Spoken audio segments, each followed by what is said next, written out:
Hello then. Welcome to the Nerd Party.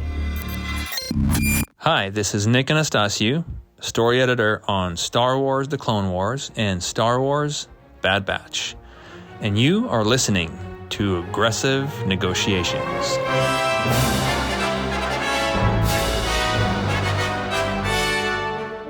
Well, hello and welcome to Aggressive Negotiations, the Star Wars podcast you didn't know you always needed and wanted. I am just one of the hosts here, Matthew Rushing, and we're coming at you live from the Mines of Mandalore. This will be a delayed episode, and that is because, of course, we cannot reach the outside of the galaxy from inside the Mines of Mandalore. But with me, as he is every single episode, the one, the only, the brilliant, the beautiful, the bald, John Mills. That's true. And Matt, I would just like to say that while I may not be able to take this helmet off, I think I'm going to invest in some swim trunks and maybe take some of the heavy armor off before I go in the water. I'm just spitballing on this one. You know, especially when you take off your jetpack, you know, like, yeah, I 100% agree with that. I'm just picturing the Lego Star Wars edition of this, where the Mando actually is just wearing swim trunks and the helmet, and It's hysterical, and I must have that. So, but before we dive into the episode, as we continue our retrospective here about The Mandalorian, on our way to The Mandalorian and Grogu, which John and I are both so excited to see in theaters this May. And this promo is not brought to you by Disney and all, but if you want to sponsor us, we're here for it. You can find us all over social media. We've got ourselves on X Twitter at the Jedi Masters. We are on Instagram with the entire network, The Nerd Party. You can find us online at thenerdparty.com. You can also find us on Facebook at facebook.com/The Nerd Party. And you can find us wherever you get your podcasts. So make sure that you are subscribed so you're getting the episodes as soon as they drop. And you can give us a star rating and review over on Apple Podcasts or Spotify or those type of places and let other people know about the show. In fact, you know what? Maybe you've got a friend in life who is a Star Wars fan, and you're thinking to yourself, you know what they need? They need the wisdom of the Jedi Masters. Tell them about our podcast. They also need the two hosts that will never go down into the rage bait Red Arrow YouTube thumbnail rabbit hole. Exactly. We don't care about the politics behind the scenes of Disney. We don't care about what they're using for what technology or anything like that. All we care about is talking about the stuff that matters to fans, which is what's on screen and whether it holds up as a story. And that is what this show is known for. Absolutely. Also me going off on annoying tangents and Matt just trying to keep me, sane on occasion. Not always successful, but we manage the best that we can. It's true. It's true. So, John, we arrive at the second episode of Season 3 of The Mandalorian, and this is called The Mines of Mandalore. And thankfully, that is not a tease. We actually get to go to the Mines of Mandalore. But I wanted to ask you about how this episode starts, because, we talked a little bit last time about how the episode did feel slightly disjointed with the storytelling. It kind of felt like it didn't exactly know what to do with itself in the sequence of events in that episode. It almost felt like an editor's mistake, if you ask me. But this one, we pick up somewhat where we left off, in the sense that Mando needs a droid to help him discover whether or not the air of Mandalore is breathable, is toxic, and what he can do about that. And so he ends up on Tatooine on Boonta Eve, no doubt, John. So our first time to be able to see Boonta Eve, which, I was super excited. That is pretty exciting. It's the ultimate kind of callback because they don't draw a ton of attention to it. If you hear the Boonta reference, you get that it's an episode 1 reference. But it's the right type of callback because it functions within the context of the story itself without detracting from it. It's not a wink at the audience. It's simply, oh, this is that thing I know. He's back during this festival. Okay. It's not left field. It feels very organic to everything. What I wanted to ask you, though, is now here we are in the third season, and is it starting to feel at this point that Tatooine is a crutch? Or do you think that Tatooine makes sense? Like, is it a crutch, or is it simply a reliable, known story entity where when Mando hits a hitch, he's always going to go back there, and it makes sense that he's going back there? Yeah, I mean, I think that is a good question.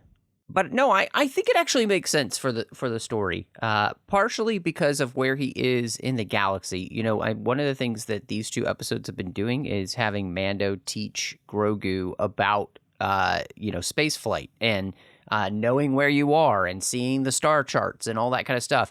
So the fact that he is kind of in this sector of space where, Tatooine and Mandalore and these planets are not that far from one another, I think makes sense then.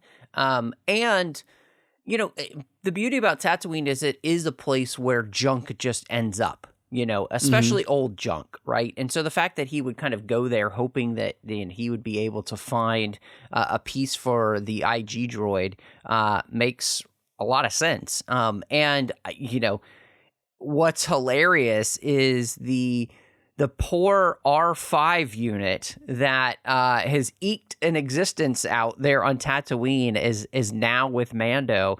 And I just love that there's this continuous thread for this droid having the worst days ever in his existence. To me, that was an excellent use of Tatooine and this kind of, again, there's the R5 thread that's been playing across the entire series, right?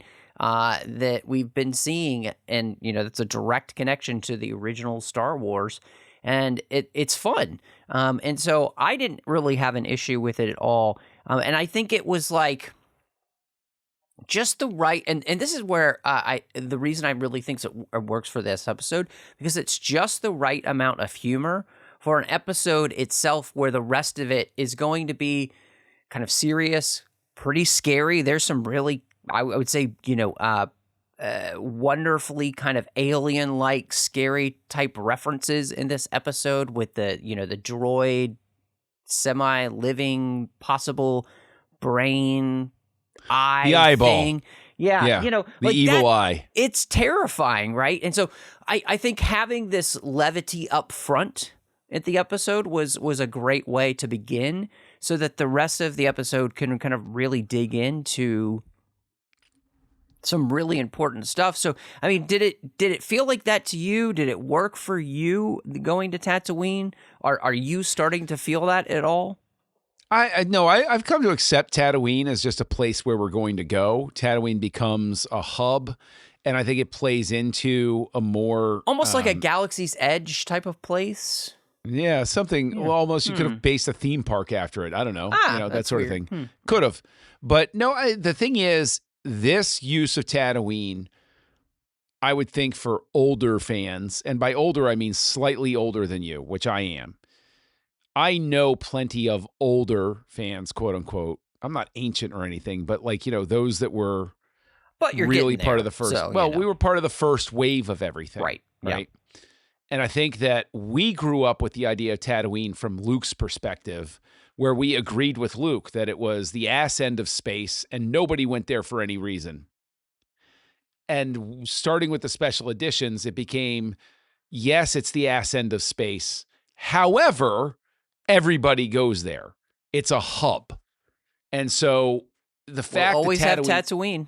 Yeah, exactly. But the fact that Tatooine is a hub, this makes sense. You're on the outer rim. Where are you going to go that's reliable, that's just this side of the law, but you can still get bootleg parts? You're going to go there. And it's like that's fitting with the identity of Tatooine as we've known it since 1997. It's only people that can't really let go of that original 1977 to 83 impression of Tatooine that it becomes a real issue. And I can't stress that enough, that I know people for which it will always be an issue.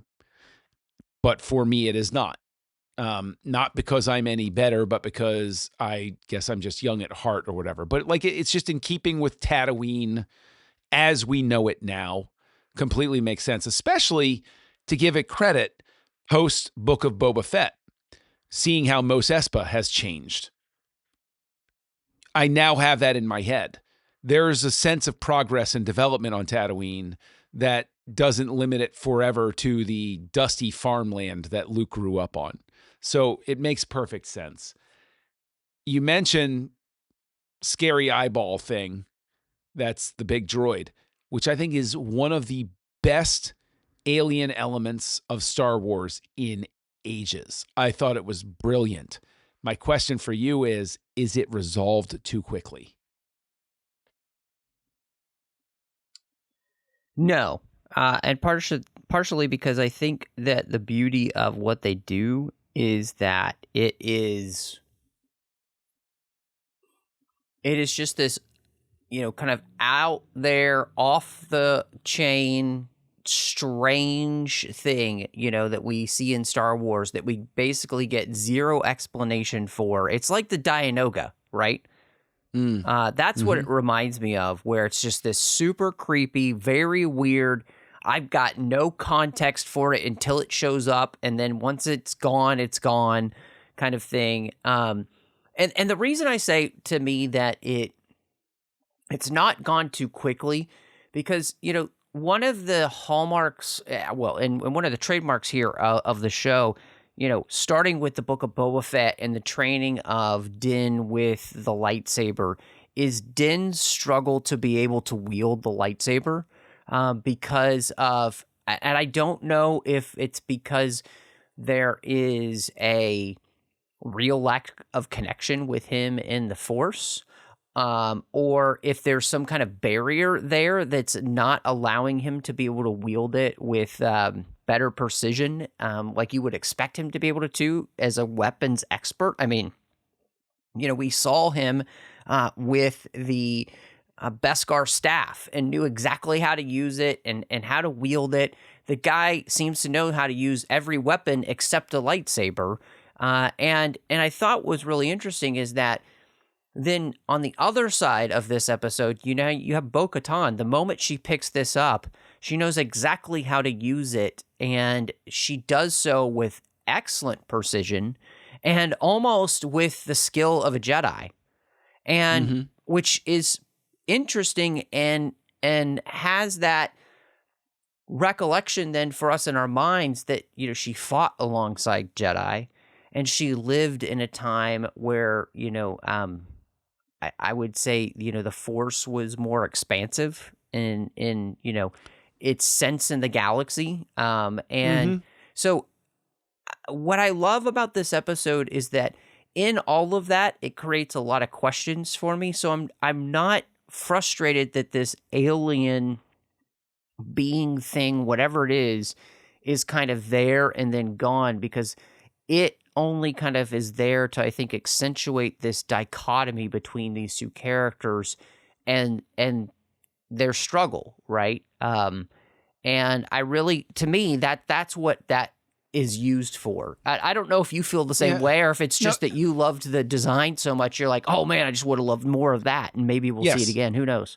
Yeah, I recognize that. That is simply my in with it. Is I just thought it was so cool and so unsettling and so creepy. Like, it disturbed me in a way, like a horror movie did when I was growing up. Where it's yes. There is a creepy, real horror movie vibe to this, which I think feels so kind of Clone Wars, right? In the sense of that you would have those Clone Wars episodes where you would have an element like this, and they were playing with that genre and that vibe. So I love that you bring that out. But see, what I love that you bring out is, the tradition of the single-use monster exists within Star Wars for all time. I still am super curious as to that cut scene, whatever, from Revenge of the Sith. We know that we were going to get a monster for the movie, and then they cut it for time. Probably the best choice overall, but a cute little thing that would have been great. Whether it's the Rancor, the Dianoga, the Wampa, I mean, there's the whole arena in Attack of the Clones, the Colo Clawfish, all of that sort of, like, it's known for these single-use monsters, but I did love the design. The thing that I think is interesting about the Darksaber usage is the fact that, on some metaphorical level, it accentuates the fact that there's a distinction between Bo-Katan and Din as Mandalorians. Bo is a Mandalorian by birth. The Darksaber responds to her. Din is a Mandalorian by choice. The Darksaber does not respond to him. So even if you want to say Force sensitivity, maybe throw that out and just simply say the Force recognizes that this sword belongs with a Mandalorian from Mandalore. That opens up a whole ton of terrible questions because Moff Gideon's able to wield the thing with no problem. So that makes me start asking, what's Moff Gideon's origin story? Where does he come from? Was Gideon the call coming from inside the house? Right? Because when you start talking about it, well, if we're going to draw that distinction that the Darksaber responds to a true Mandalorian, quote unquote, better than an adoptive Mandalorian, quote unquote, maybe that's something. But we do have to go back and rely on what the armorer said in the book of Boba Fett. She knew how to wield the Darksaber. Yeah. Yeah. So was she from Mandalore? Was she, they're likely, just by you pointing that out, there's suddenly all of these story origin things that you can start talking about that I never want answered. Because until you said that, and I started thinking about it in that way, I'm like, wow, I can sort of play with that in my brain, and I can enjoy that a lot. Yeah, and I mean, and I think that is one of those areas to which, Star Wars at its best knows the things to answer and the questions to leave out there, right? Yoda, we never find out what his species is and what makes them so special, right? Even though we discuss midichlorians, the way in which all of that actually works, especially with the way we delve into it in the Clone Wars, we actually understand less than we thought we did, right? It makes it even more complicated and strange, the Mortis gods and how all that work. I mean, you raise more questions than you actually answer. And so every time you answer one, it's like you have three more there. And I heartily agree with you. I think that's just kind of the beauty of when Star Wars is really humming as a series. You've said this a million times, and I always think it's really smart in the sense of Star Wars doesn't answer any of the questions about how the technology works. We just accept that it works because it works. And that's not what the story is about, because everything here is a vehicle to actually tell story. And that's the thing about Star Wars. It is character driven. It is story driven.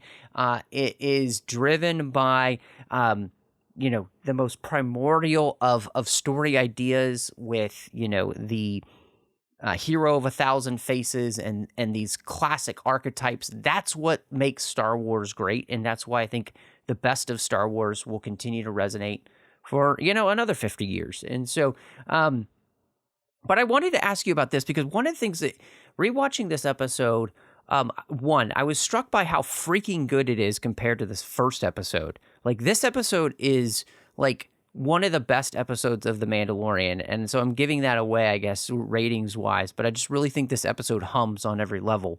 But one of the things that I thought was so great about it is the way it utilizes some storytelling elements that are going to play into the rest of the season so well. But here we're connecting this idea of Bo talking about that what has destroyed Mandalorians more than anything else, more than the Empire, is the infighting between these different sects, and that they have basically been their own worst enemies. And what I really liked about that, right, is that is so Lucasian to create a thematic element that could work on every level at every point in history. So I can apply that to where we are now, but I could have applied that to where I was and where the world was when, I was younger. And I'm sure I'll be able to apply it when I'm like 80. and people will be able to do that in 100 years. And that's where this episode really grabbed me. And I felt like it was really doing a great job of highlighting the best of what makes Star Wars great, is grabbing a thematic element and utilizing the characters and their story to bring that to light. And I mean, that's, Favreau, I think, he's the writer on this episode. And this is where, as much as a problem I had with the first episode, this one, it's like, wow, what a revelation on really getting it. I still think that with just the most minor of tweaks, bringing forward the closure of the first episode, bring that in as an opening to this episode, like a couple of movements here and there from a story editing perspective, make these two episodes flow a lot more easily. And I almost wonder, because they've got the cachet by this point that it debuted, I am of the opinion that they were forced to break this story in this way. And what this second episode emphasizes for me is that if I take episode 1 and episode 2 and I put them together and I make a couple of trims here and there, you have to make a couple of cuts and decisions. Like, you can't just slap 2 episodes together sort of thing. But on the whole, could have made the most amazing, like, 1.5 to 2 hour opener and just kick back in with swagger and be like, you know what, screw you. You're going to get an hour and 45-minute episode here because we've been off the air for a few years. We're going to come back. We're just going to kick this door open. And I think that the 2 episodes together could have combined in such a way that they wind up being really amazing. The only difficulty with it is it's a long way to go for the episodes. So there would have to be some work to make it break properly. But sort of like a core question, I think, at the core of this is Grogu's development.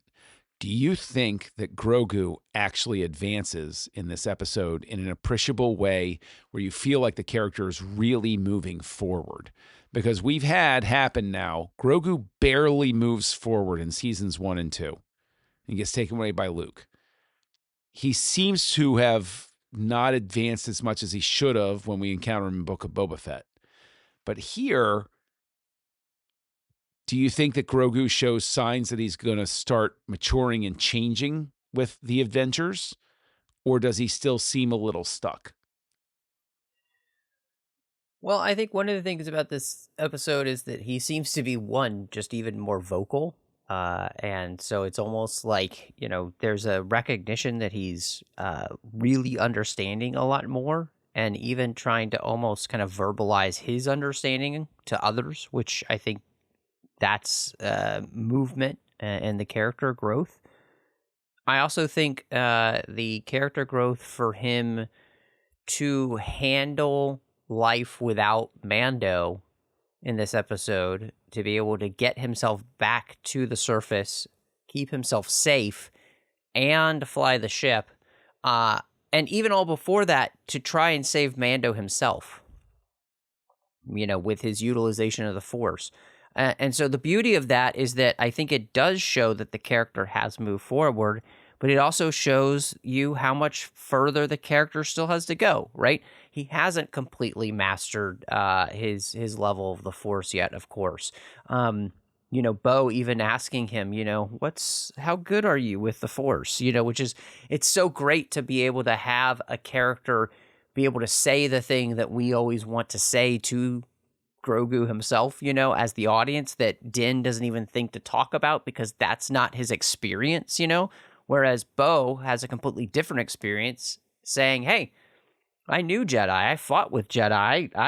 Jedi were my friends, basically, and so I'm kind of interested to see what you can do, and I think that shows growth there. So, yeah, to me, this is one of those things that I also really enjoyed about the episode, and I think it's a very fair question, but it was the fact that I felt like this character was finally showing a substantial movement that it felt like had been stagnant, which is, again, as we move towards the movie, Mandalorian and Grogu, just the trailers alone give us a sense that Grogu himself has grown again. You know, he has become more confident in himself. He's becoming somebody who seems to be able to handle more, which I'm very excited to see, because in some ways, and I like that you pointed out, but like the baby Yoda aspect has gotten a little stale.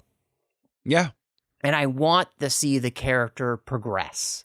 You know, I want to see the character grow, and heck, I would love to see the character, you know, actually begin to verbalize and talk and be able to be somebody who is less of a prop and more of an actual character. And this gave us a first inkling of what that might look like, right?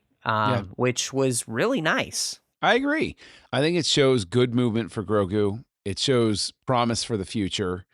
And so sort of like the final question, I never appreciated until the moment that Bo-Katan sees the Mythosaur exactly how much of sort of like a religious myth it was, how much of it was accepted as never having actually existed sort of thing, which is disorienting because reading the Tales of the Jedi comics from way back in the day, from Dark Horse Comics and stuff like that, so much of the Mandalore stuff that they were trying to explain about the Mandalore back then and the way that everything worked and all of those sorts of things is really wild.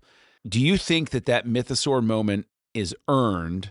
And do you think that in the context of the episode, it reads as impactful to a more casual fan as it does to a longtime fan? I think one of the smart things that they did throughout this whole episode was utilize Bo-Katan to bring those in who don't know much about Mandalorians to basically explain Mandalore to Din, who's never been there and doesn't know a lot of this stuff.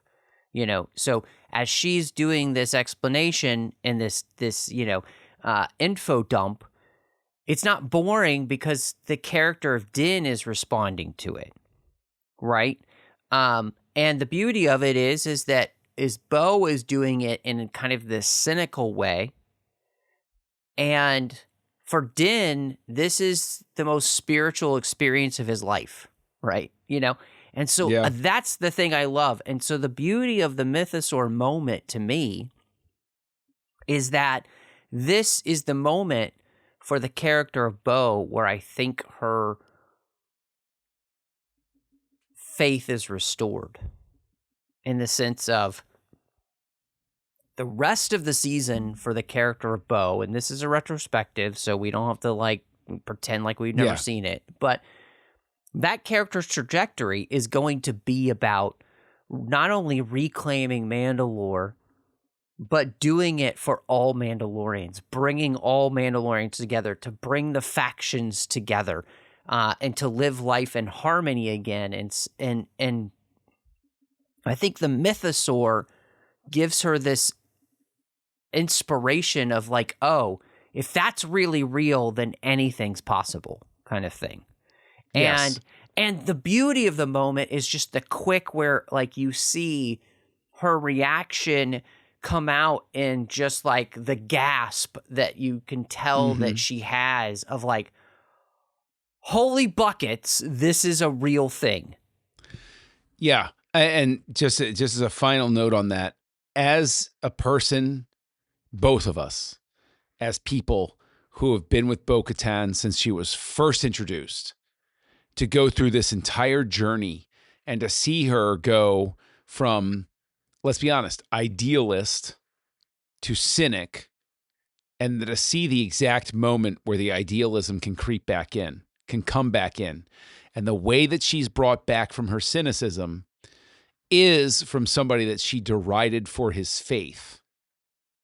That is also classic Star Wars, because at its core, regardless of what anybody else says about what makes Star Wars work and everything, one of the things that is embedded in its DNA is the idea of faith and its importance to a people and to its culture and to its society, which is, and I'm not proselytizing here, everybody.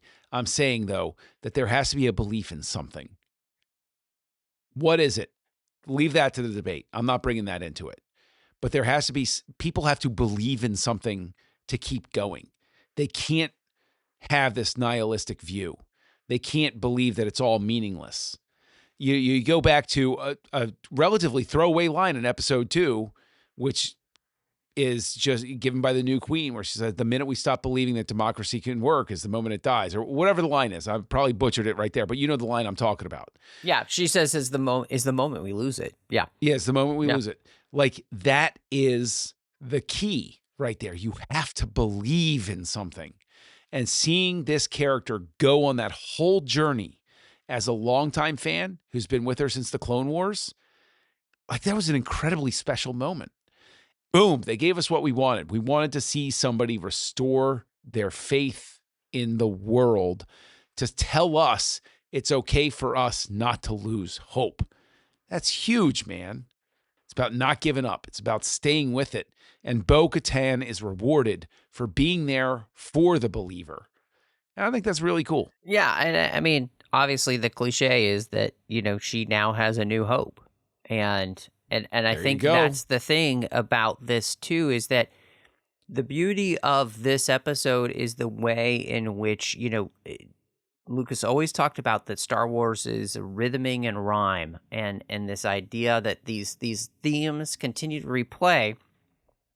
And part of that is because that's how we are as human beings. You'll look at the long span of history and you will see that the same lessons and the same stories are being told over and over again in different ways. And that's when Star Wars is doing it right. It's helping us to be it's helping us to be reminded of that. And I think, that's what makes this episode really good. So, your criticism and not really criticism, but your thought about how the two episodes could have been combined, with notwithstanding, what are you going to rate this episode, do you think? Where would this land for you? Rewatching this with my kid, I think it's a little dense with its significance. It was a little heavy for her to get all of the layers of everything. Not because she's slow, but because she hasn't had the life experience that makes certain moments resonate with her. Okay, I hope that's a fair comment, where it's like there are certain things where when she gets a little older, it'll mean more to her. Yeah, I mean, it's like I just rewatched Field of Dreams, right? That movie meant nothing to me as a 20-year-old. I watched that movie now in my late 40s. It's completely different. Completely different experience. It's like, and so I think that's the way storytelling is. So I will wind up giving this episode a 4.5 out of 5, because I think that I think it's beautiful. And I think that this message is beautiful. And I think that the direction it points us for the rest of the season, I came out of the second episode saying, this is it. Okay, we're back on our feet. And we're doing something really deep and meaningful. So 4.5 for me. What about you? Yeah, I got to call out Rachel Morrison, who directed this episode, because I think she did a phenomenal job. This episode actually looks great. There's a lot of places where I think the volume is utilized to its best potential here for the most part.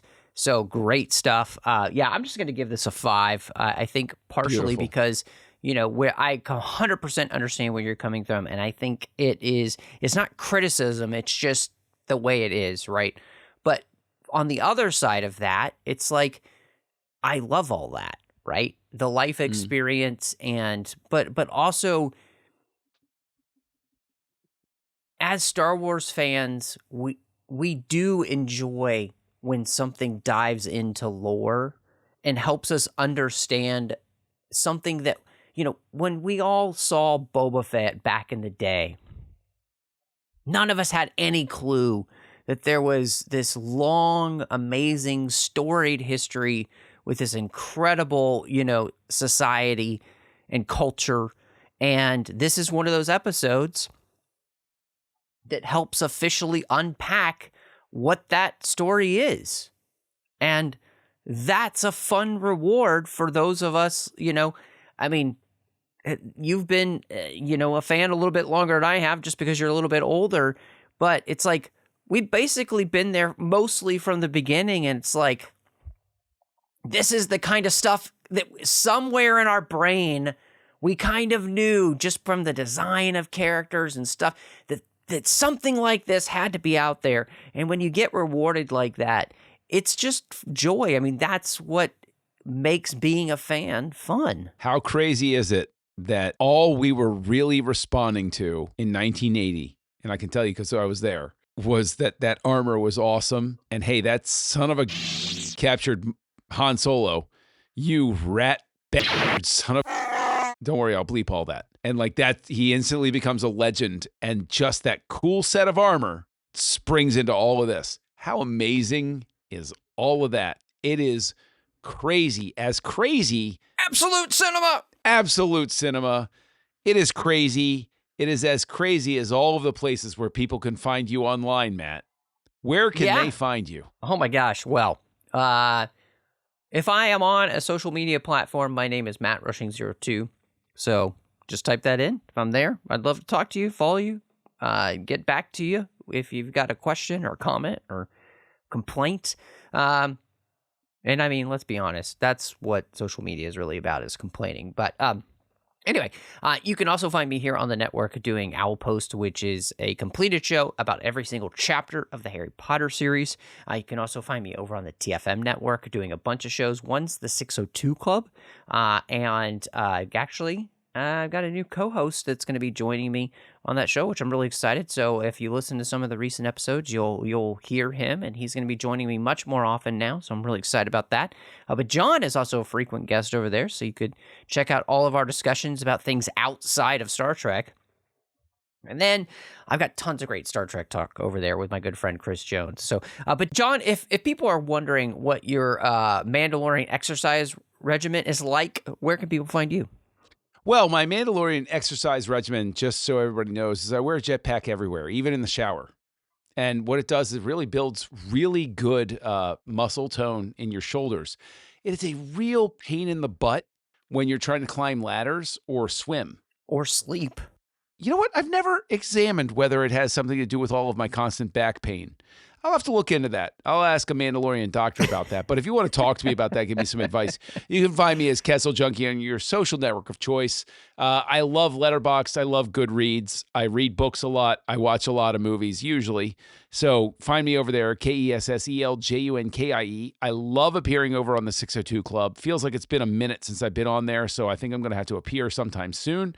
And, of course, you can find me here on the network doing the Lord's work, educating Tristan Riddell and Darren Moser on what they should think about movies over on House Lights.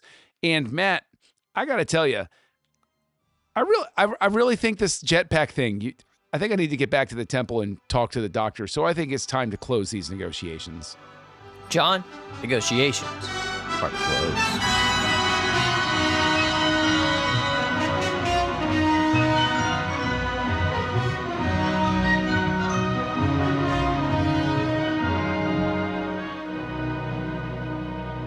Join the revolution.